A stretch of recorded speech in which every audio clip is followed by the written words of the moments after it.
Actually, nung nagpo-perform ako dito, ang dami talagang mishap. Ang dami talagang umikot sa ulo ko na, deserve ko ba ito?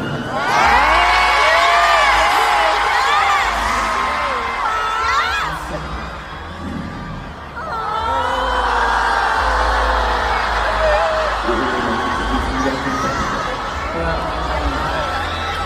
maraming salamat talaga sa inyo. 앞으로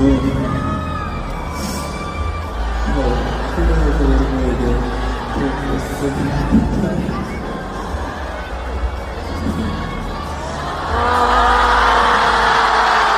Talagang sabi ko kasi,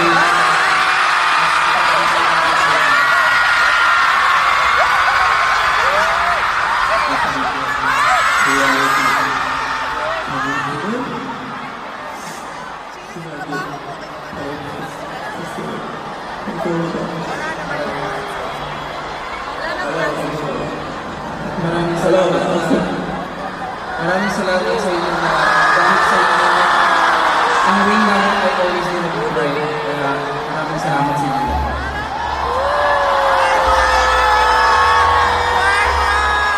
그러면 이제 저희 첫 팬콘로크 진행하면서 팬분들과 사진 한 장만 찍어보는 거 어떨까요? Since it's our first FanCon in the Philippines, syempre, how about taking a photo together to remember?